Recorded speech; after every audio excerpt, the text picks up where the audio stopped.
Hello, everybody. I'm going to tell you everything there is to know about co-housing in 20 minutes. Not. But I will tell you something, and hopefully, if you have some questions, some more information will come out. So just a little bit about me. My background is in architecture, master planning, and more recently, I'm a project manager and business coach and mentor. And my interest in co-housing began really when I was at Findhorn. I don't know if anyone's heard of Findhorn, the foundation up in North Scotland, but there was a workshop there on eco houses and eco villages, and I came across co-housing as a concept and moved back down to London, trying to put it into play there. Didn't work because the sites were enormously expensive. In any case, every site that was going, there were about 17 developers ahead of us. So then I heard about this guy called David Michael, who had set up or was proposing to set up a co-housing project in Stroud in Gloucestershire. And that's the one I'm going to tell you about. He basically bought an option on the site, which was a very steeply sloping site, and very close to the centre of Stroud, which is a small town, about 12,000 people, and was difficult access. There were small roads around it. So it wasn't every developer's dream, which is probably why he was able to get the option. And we then got together. The word really went round on the jungle drums. There wasn't really any advertising. And a lot of people became interested in the idea of what was to become the first new build co-housing project in the UK.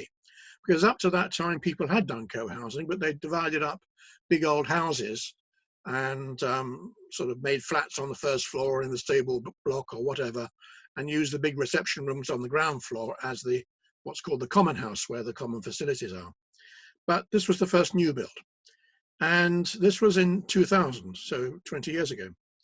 And basically what we did was we got together as a group, and I think it's very important now to say something about, you may have heard this phrase, forming, storming, and norming. What that means is that you form together as a group, then you argue like mad about everything, and then after a while you congeal, or you get together, whichever way you like to look at it, as a group, reasonably harmonious group. So we went through forming, storming, and norming very successfully and very thoroughly, I have to say. I got closer to my primal rage than I've ever got working on Spring Hill. Anyway, we then decided what we wanted to do with the site. David had worked out a very good financial plan, including how many units. So there were 35 units. He'd worked out roughly what the cost of those units would be, based on a square meter per cost per square meter basis. And we all got together and started talking and forming. And we then employed architects. These were eco-architects, and started working with them with a model of the site to lay out the site. And this is really important, because the main elements of a co-housing project are that it is a mixture between privacy and community, and the people that live there choose how much community they want and how much privacy they want. So when it comes to the community bit, it's really important that that is in the center of the whole site, that it is the focal point of the whole site. Also, another very important aspect, parking. Parking is kept very much, if it can be, very much to the edge of the site, to the periphery of the site. So the site really is car free. And this is certainly the case in Spring Hill. So we got together as a group with the archetype, who were very good at working with us, and we set out the basic principles of the site layout, and gradually this turned into a fairly well organized plan. And then once we were happy with that, and we knew how many units were going to be on there and where they were going to be, we were all invited to choose the unit we wanted to live in, and also invited to put down a deposit on that site. In other words, what it cost for the site. Completely notional, because the site wasn't going to be owned individually. It was going to be owned by a company of which we were all directors. So the freehold was owned by the company, and we all had 999-year leases. So we were asked to choose our site, our plot, and at the same time to put down some money. And I have to say at this point, Spring Hill is a very capital-based project. There is no mixed tenure. And that's, if you like to call it, something which isn't quite right. I wouldn't want to call it a failure, but its lack, if you like, is that it doesn't have mixed tenure. And so you can only access it if you have access to capital. And of course, there are other projects now around which have got round that. And you mentioned Lilac, I think, Ian. No, sorry, Colin, you mentioned Lilac. That's one of them where they have a fantastic mixed tenure. So we got together, we employed the architects to make a planning application for us, and that went in, and we held all sorts of meetings in the local community to tell people what we were doing, and a lot of objections came. So we tried to deal with those, but one of the biggest and most interesting objections was from one of the local district councillors who said, oh, they want to eat together. They want to bring their goods and chattels across the park into the site at night. And so this whole narrative was spun by this rather outraged, I have to say, conservative councillor about what we were going to do, and we were refused our planning approval. So I suppose the lesson from that was get a good narrative, talk to the right people.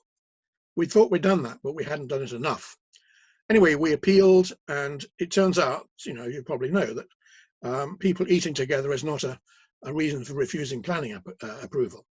Anyway, so we then had by this time sold nearly all the plots, or the sites, and we had enough cash to complete the purchase of the site, which was 550,000, and to employ the architects and others, quantity surveyors, cost consultants, and so on, to progress the whole development. Then, of course, we had to get capital to do the build. And we went to Triodos Bank, and they had and I think still do have, a very good reputation, but we found them quite difficult to deal with. They took an awful long time and kept asking us more and more questions and for more information, and we were getting desperate because time was slipping by. So in the end, we ditched Triodos and we went to the Cooperative Bank, who were brilliant. And they gave us a 4.8 million facility, which we all paid interest on. We shared it out every month. And of course, when the buildings were completed in a phased way, that capital facility got paid down. So what about the community on the site? Well, we've got 35 units. They range from 5-bedroom houses down to studio units. There are a lot of families living there still, and the turnover is very low. People love living there. And as I mentioned before, that the cars are kept to the periphery. Most of the site is a great big playground, and there's a tribe of kids who just rush around, have a great time, and occasionally the adults as well. So it's a good place to live. People like living there. And as a result, there's a bit of a premium on the buildings. If you compare a building at Spring Hill with a similar sized building outside in the town or near the town, there's sometimes up to 20% premium on the co-housing building. So what is it like to live there? Well, the common house has, because it's a steep site, it's on 3 floors. The top floor is where people come in off the top of the site, which is where the main entrance is. And you come into sort of the nerve center, which is where all the posters are and the notices and the lists and the rotas and so on. And that, by the way, is quite deliberate. People are encouraged to meet. This was before lockdown, obviously, encouraged to meet and to mingle in the entrance to the common house.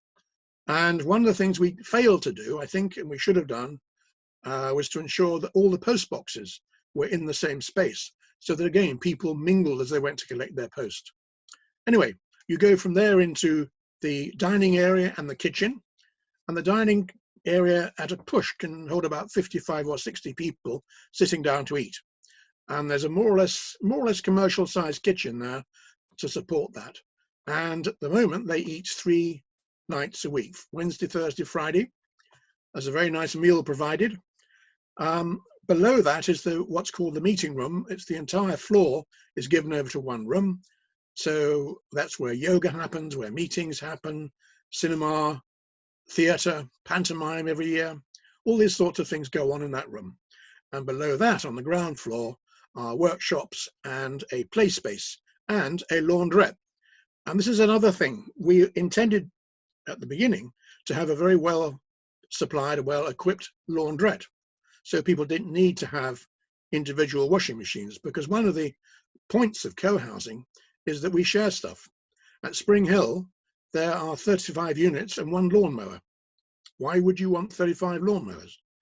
So the idea, as I say, was to have a large and well-equipped laundrette, but because the site was developed in phases and the common house was built last, partly because the builder didn't think we had the money for it, but nevertheless, because of that, people used to buy, in the first phases, bought their own washing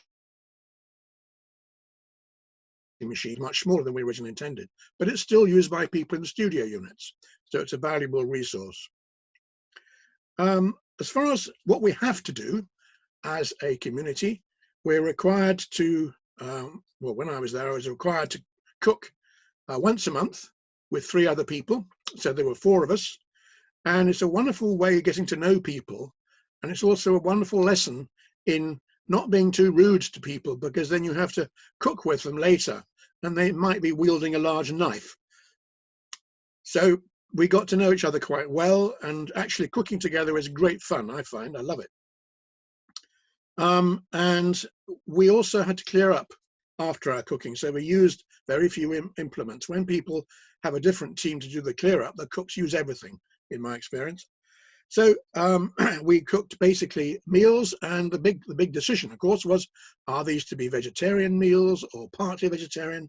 And although the majority of people at Spring Hill are meat eaters, they all agreed, nevertheless, to have a purely vegetarian diet in the common house, because it was just practically much easier. You know, there were less chopping boards with color labels on, less labeled knives for chopping and so on. So it was much easier. What's wonderful about it was that there was very little that you actually had to do apart from this cooking, and maybe 2 or 3 times a year, total of 20 hours, helping out on cooking, on cleaning out the kitchen ovens, or deep washing the windows, or clearing out the weeds from the car park or whatever. There was very little you actually had to do, but a lot of things were done because people enjoyed doing things together. Then they formed groups voluntarily, and also the whole kitchen thing was run by volunteers. So there was a group which did the ordering of the food. There was another group which decided on the menus, and there was a nutritionist amongst them, because with vegetarian diet you need to bump up the protein a bit. There was a group that cleaned the kitchen, and there was another group which looked after the common house cleaning as a whole. So all this was done by volunteers who actually elected to do it because they rather enjoyed it. And there were social groups as well, chess club, sewing bee, all these sorts of things are going on. I would like to say a little bit about the 3 Ps, as in Percy. So the 3 Ps are parenting, parking, and I've written them down somewhere. Yes, the 3 Ps: parenting, parking, oh, and pets. So pets became a really big issue.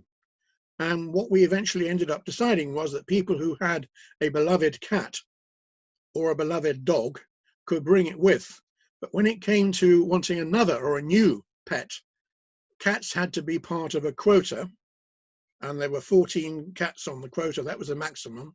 And dogs had to be interviewed personally with their owners by the pets committee, just to make sure they didn't bark too much and they were basically friendly and didn't bite. Anyway, that seemed to work. Parking is a big issue because there weren't really enough parking spaces for everybody, but luckily we managed to acquire a nearby garage to solve that. But still, people got very exercised if someone parked in their parking space. And some perfectly innocent visitor would come along and park. Oh, there's a nice place to park, jolly good. And you know, 10 minutes later, someone would come back from work quite tired and fed up and find someone else's car. They didn't know who they were. There was no sign on the windscreen. It actually caused a lot of problems. So they're quite strict about parking. And parenting, the different parenting styles, when you have a lot of children around, become quite critical. Because, you know, little Johnny is allowed to walk all over the dining room table in some houses, and that would be absolute anathema to other houses. But when you're in the common house, all these things obviously come out. So those are the 3 Ps.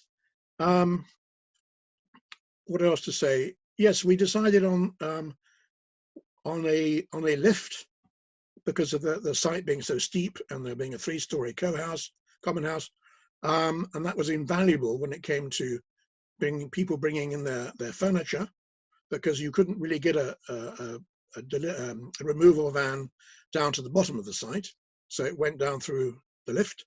And also we had somebody who used a wheelchair, and that was invaluable for them. I think the other thing to say is that when you come to using professionals, very important that you get to know them well. Our architect were very good, very supportive. They came out in the evenings and at weekends to work with us to develop the individual designs, because houses were designed in house types. So all the 5-bedroom house people got together, worked with the architects to design a kind of a unit of that size. When it came to the cost consultants, who I won't name, they didn't believe we were doing the right thing. They thought we were stupid to do something quite so risky as co-housing. And because of that attitude, they didn't give us a fully professional job. Their reports were sometimes late, sometimes inaccurate. They didn't do the sort of professionalism that we expected of a highly paid professional cost consultant. Other professionals were very helpful, very supportive, and I think quite glad to be involved in something quite so unusual and innovative. So one of the other important things, of course, is how do you get out?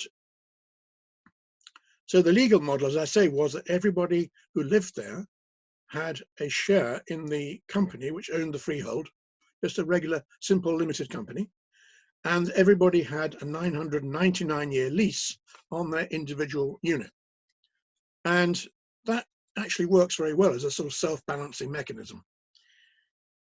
But when you want to leave, you have to advise the management committee, which is all the residents, anybody living there, of the fact you want to leave and the cost that the price you're going to put on your house or your flat.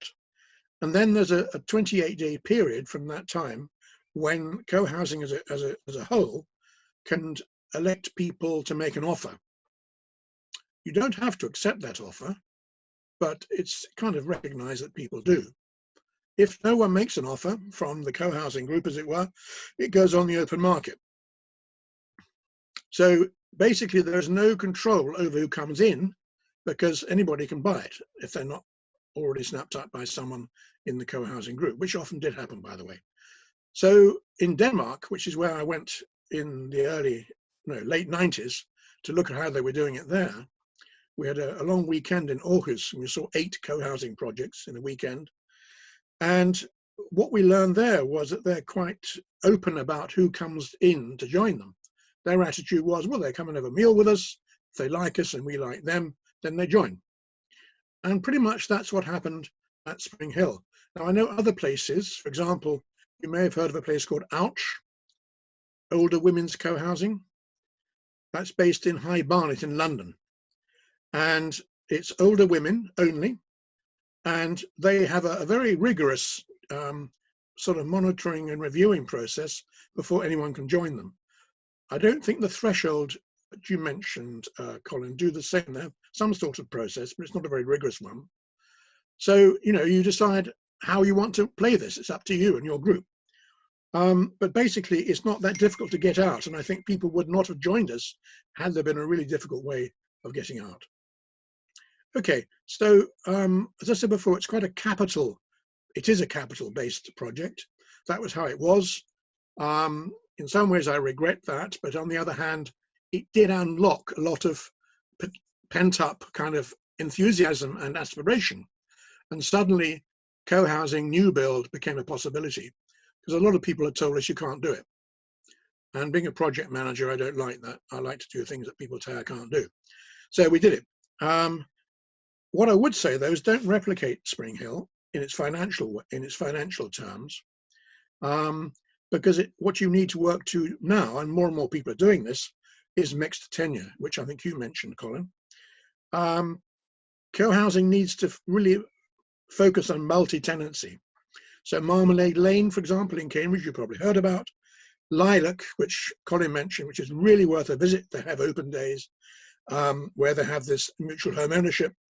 And of course, Ouch, if you're listening to this or watching this and you're over 55, I think, and you're a woman, Ouch might be interested in you, or vice versa.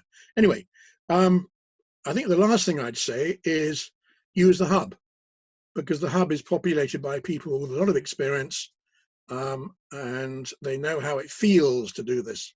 I think that's probably the most important thing to say. It's not a mechanical process.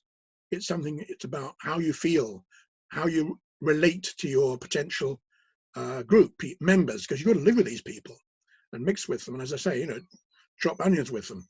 So get to know the group, spend time on the forming, do a really good bit of storming, and then norming is when it all starts to happen. So how are we doing on time? Perfect. Great timing. Okay. Yeah, are we happy to at least leave presentation there, and then we can go on with some questions? That's great. Thank you. And also, I'm just thinking some of those schemes that you've mentioned as well, I will pop some links up in the chat box because people might be. Thank you. Yeah. Yeah, no worries. And also, the Community-Led Homes website has a great video on Ouch, which is really, really informative as well. So I'll post that up. But I think let's get things kicked off with some questions. We've got, so actually this might relate to the maybe not so great relationship with the cost consultant professional, but someone's asked, how did you establish a cost per meter squared without a proposed design? So yeah, sort of how do you go through the process? And I'll show you. It wasn't quite as crude as that. I mean, there were sort of experience elsewhere, and the kind of notional figures of cost per square meter. What happened to us was at Spring Hill was that the costs went up because, and this is another thing I could mention very briefly about the type of contract with the builder. There are different types of contract. Obviously, one contract, the traditional one, is where the quantitative affair measures everything, every single brick, every nail, screw, piece of wood, and costs it up in terms of how many square meters, how many foot length, and so on. And a builder gets what is called a bill of quantities, which is a great big fat document with all these measurements in it, and prices against that, plus adds some of his own costs and a percentage for profit. That's the traditional bill of quantities method. We didn't want to do that because of the element of competition and the extra cost involved in having this bill of quantities produced. We went for a partnership type agreement, which basically means that you work closely with the builder from as early a stage as possible to develop the design. And hopefully, if you're working with a local builder, he or she will know the site in the area and the ground conditions and all those important facts quite well. So that's called a partnership. We didn't actually go exactly for a partnership. We went for something called a management contract, which meant that the builder estimated the costs and added on his percentage for his profit.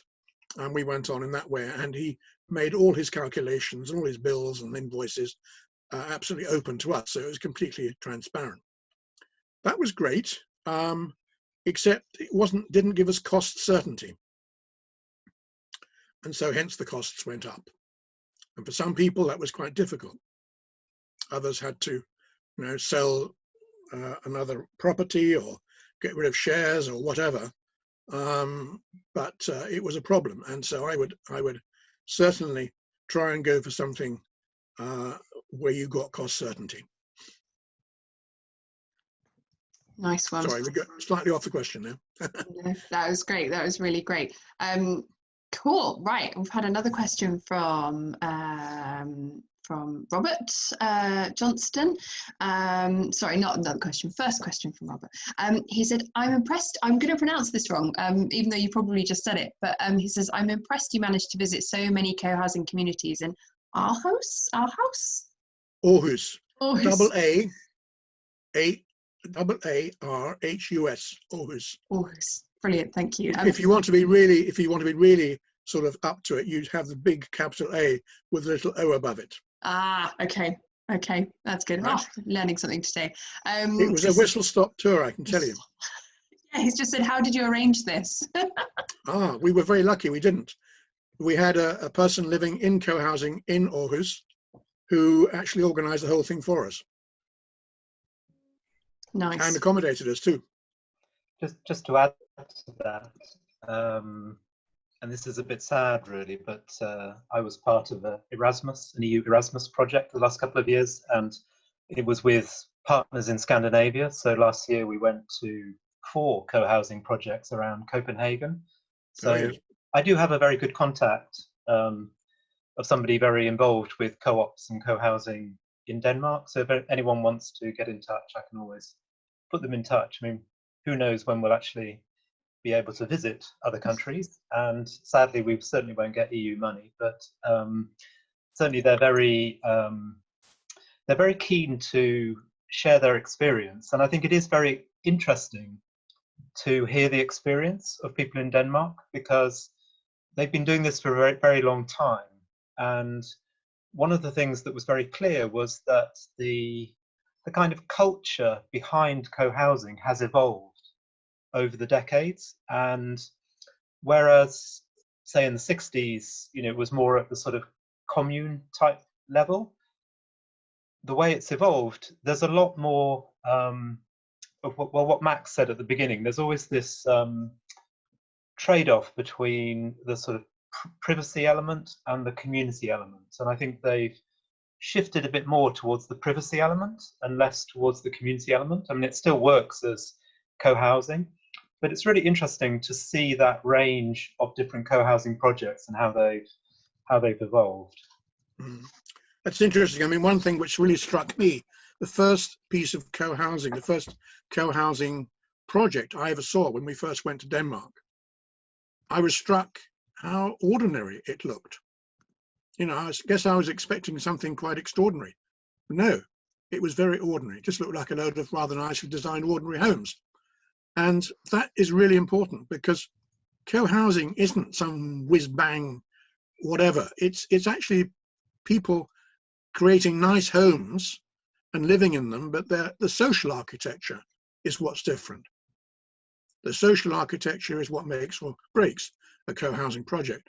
And I'm interested in what you say about the subtle move away from community, perhaps to more privacy, Tim, because if you look at some of the co-housing projects in the last 15 or so years that have developed in the UK, there's a huge variety of how people organize the social architecture.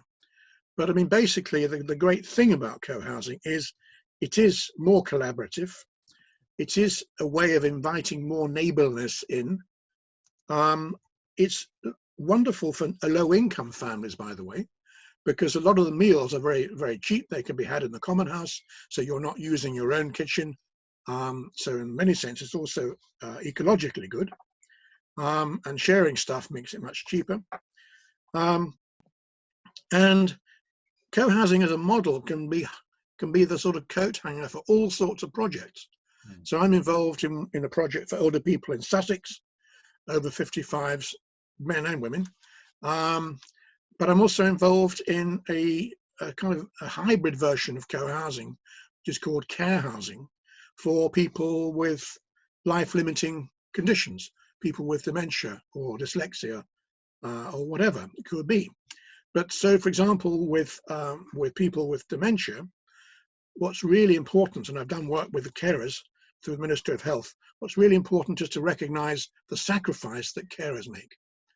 And so care housing is a way of using the principles of collaboration and sharing that come out of co-housing to share the, not the burden, but the responsibility of caring for people who need sort of 24-hour care, perhaps in some cases. So you extend the facilities in the common house to include, for example, a namaste room, specially dedicated to people with dementia. You share out the caring, and that means that carers actually get a life, because a lot of carers now just disappear off the face of the earth. They don't exist. So this is a way that they can be given the opportunity to have a part-time job, have relationships, get out a bit, and so on. So that's based on co-housing. Co-housing is a very what should we say, generous model. It can accommodate all sorts of needs. Nice, great, thank you. So on to the next question. We've got Jean Booth asking, how did you come up with the extra 4.8 million? Did people have individual mortgages or did the company have one? Okay, the company got a mortgage from Cooperative Bank.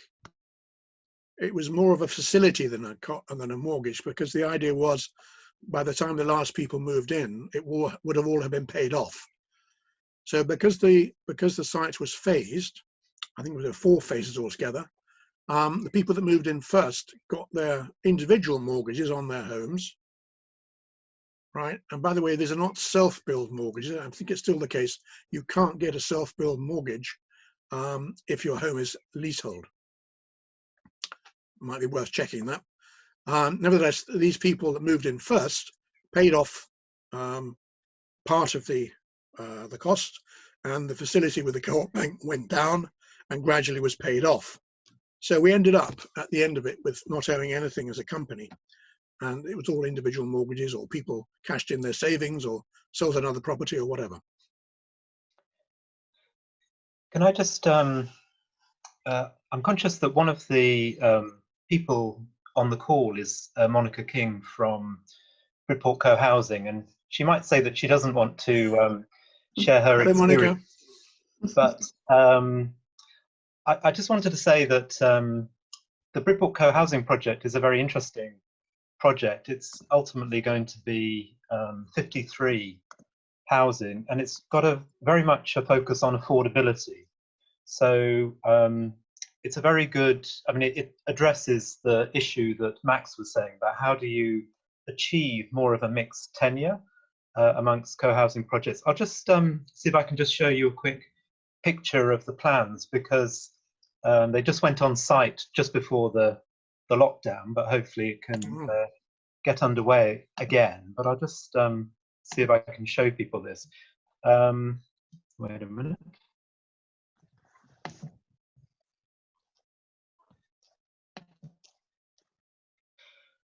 So this is actually, So I just looked up a picture of Spring Hill because yeah.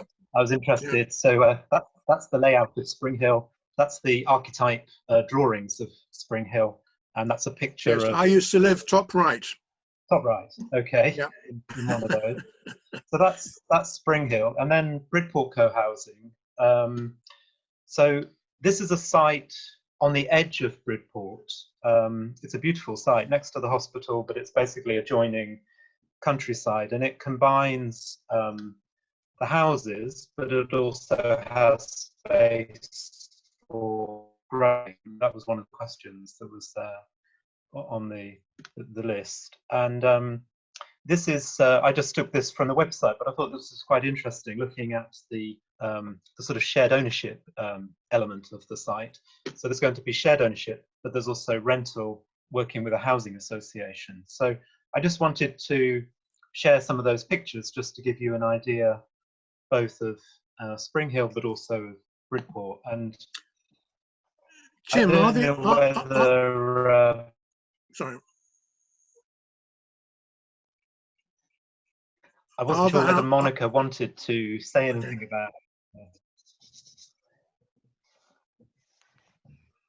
Hannah, do you have to? I will.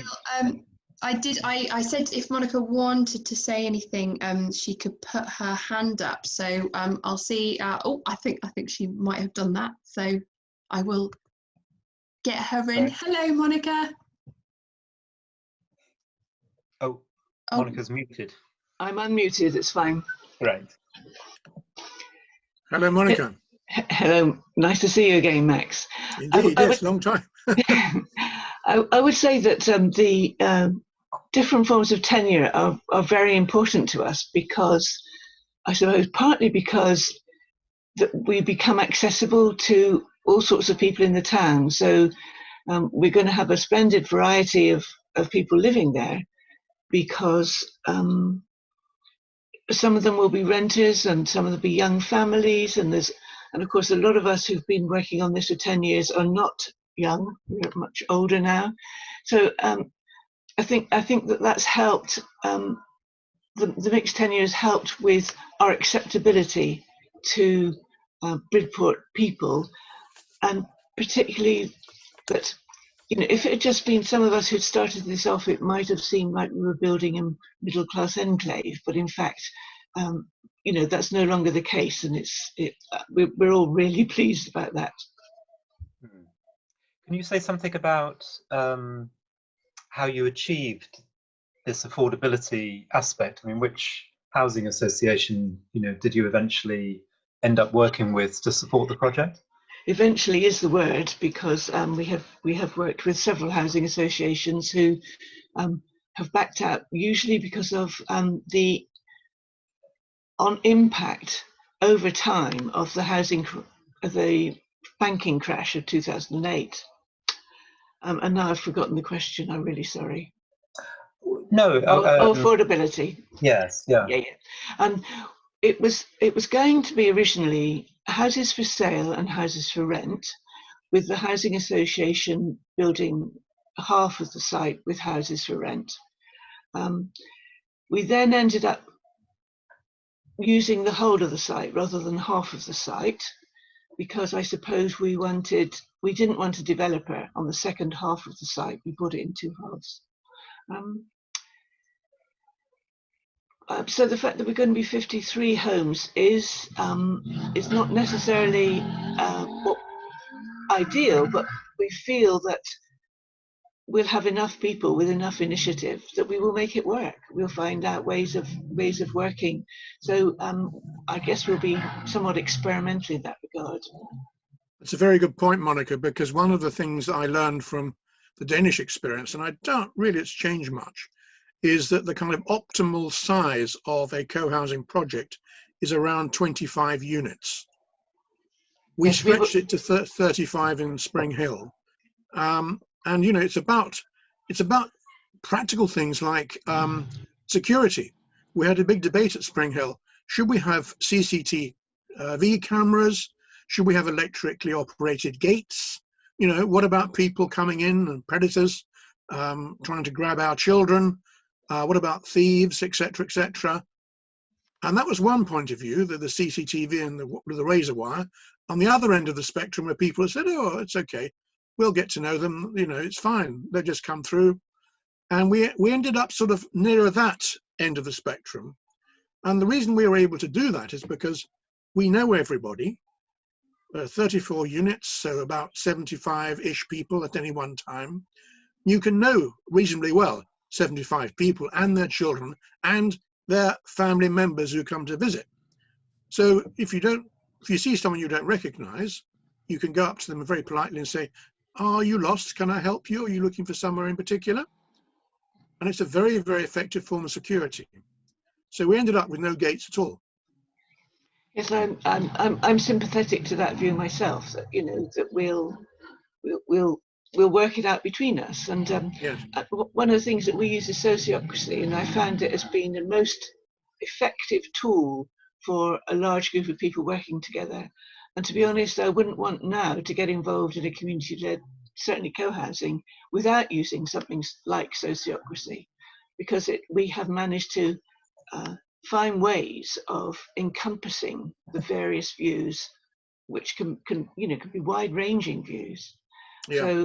So perhaps I should get back to Tim's question about affordability, in that the renting from the housing association was going to be an affordable rent, which I think is something like 60% of the market, no, 80% of the open market value. And we were then selling the rest of the houses at 80% of open market value, leasehold, obviously. But it has ended up being more complicated than that. First of all, the local authority, which was West Dorset, said they would look favourably on a scheme that was all affordable. So there was no chance of selling anything to help, offset the expenses. So that's how we had to go down with everything at 80%. But when we were applying for grant from Homes England, they were actually very keen that instead of renting houses at affordable rents, that we rented them at social rents. And they wanted to put more grant in order that we could do social rents. And similarly, we now also have shared ownership of the sort that Help to Buy helps people with, where you buy from a housing association. And so our shared ownership from the housing association are homes that are being sold of their open market value to 75%. And then, of course, people pay rent on the balance, on the unpurchased portion. So it's a form of shared ownership. Yeah, but that does mean that, that people who really want to buy a house and can afford 30%, actually have the option, and given that Bridport, the incomes are relatively low generally, we feel very pleased about that. And we were pleased about being able to do social rent. We had wanted it to be all equal, everybody were paying 80%, but this really is a better option. So. Are your houses pepper potted on the side? That was our aim, but we ended up having to do terraces of different forms of tenure. But the tenure is not clearly identified by the position or the location or the size of the house. No, the aim is that from the outside you shouldn't be able to tell. When you go inside, an owner may have chosen the most wonderful jazzy tiles or something, and something very distinctive, whereas houses that are built for the housing association and the standard form of house, if you haven't upgraded it, so to speak, as an owner, would be pretty much the same. Right, cool. Interesting how that would play out in the social architecture. Yes. If at all. It may not. Yeah. Yes. Well, I think, we ought to have somebody come and live there who is a social scientist, Yes. We need lots of studying into this, don't we, really, to carry on. Great. Just maybe one or two more questions. So a question from Charlotte, and I think also Magda's asked this as well, is the funding of the common areas. How do you work that out, and where does that come from? Was that part of the facility from Co-op Bank? Well, no. Actually, we decided, I'm not quite sure, I can't remember now why, but we decided that we would each contribute something towards the common house. And that was partly the reason that the builder left it to the last to build. But we all contributed something like £6,000 per household towards the cost of the common house. And it just about covered it. Nice, that's great. Thanks. But in Denmark, they do it slightly differently. And in that, when it comes to designing the houses, the individual houses, they reduce the size of the living areas by about 10%. And this can sometimes include bedrooms and sometimes not. And the cost that they've saved goes towards the cost of the common house. Mm-hmm. Okay, great. So yeah, a few different models that you could pursue. Yeah, great. Okay, I think one more question. So Susan's asked, are there any projects that are not as densely built as Lilac and Spring Hill, perhaps at settlement edges rather than centres, and with land for growing food, including keeping livestock and agricultural enterprises? Yeah, any examples that we can think of? Blimey. Otherwise it needs to be done. Maybe. Yes. Yeah. I think Findhorn have got a co-housing project going now, which is quite spread out. Okay. I saw a very good one in Sacramento in California recently, where again they're quite spread out, lots of gardens and orchards, big emphasis on growing their own food. I'm not sure of any that I would point to in England, certainly. Okay. So Yeah. Susan, maybe you need to pioneer There's an that. opportunity here. Can I just add to that? Not that I'm familiar with it, but maybe there are some examples in Wales. Yes, Okay. that's a good chance. Oh, and actually, Joanne has mentioned in the comments, Bridge Farm in Bristol has a focus on food and livestock. That might be I think Okay. I've seen Bridge Hill, so I'll post a link for that as well if that's helpful. Great. What I'm going to do is I'm going to post up the link to the feedback form, which would be really, really great if you could fill that out. And while I'm doing that, and while you're having a quick look at that, I'm going to ask one more question of Max. Let's see what's what's going up. If I can find anything. You've been saving this one up. Yeah, maybe. Or maybe, let's have a look. Oh, well, Jean's asked, why did you move out if that's not too nosy? No, it's a very good question. And I sometimes ask myself that question. Slightly complicated answer, but basically it boiled down to the fact that the gardens, the private gardens at Spring Hill, were very small. They were basically based on the footprint of the house. So quite small. And indeed, by the time you had a conservatory, which we all elected to have as part of our ecological credentials, by the time you put a conservatory on the front, you had very little private space left. By the way, as far as eco credentials were concerned, bear in mind this is almost 20 years ago, when it was all very new. We had triple glazing from Sweden. We had photovoltaics on the roofs of the houses, first time it ever been done with a grant from the government. And we had 6 inches of warm cell insulation. So heating bills were very low. And by the way, if you do actually employ a contractor, a builder, make sure that all his team, including the subcontractors, are well trained in what you're doing, because we have these extraordinarily expensive Swedish triple glazed windows. And in our house, we have this conservatory, and we just kept feeling there was a draft coming from somewhere while we were sitting in the conservatory. And then we looked in the corner, and in the corner there was a gap you could put a pencil through.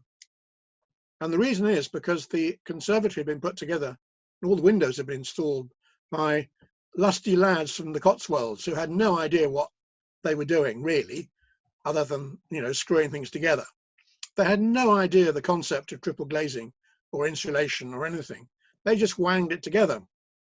So just be careful when you employ contractors that you make sure that all their people, all their personnel are inducted. That sounds like a good final So note to answer the question, to answer the question, we felt we were a bit hemmed in. And so we moved to an even more wacky place called Whiteway, which is an anarchist pacifist colony up the hill from Stroud. Some of you may have heard of it.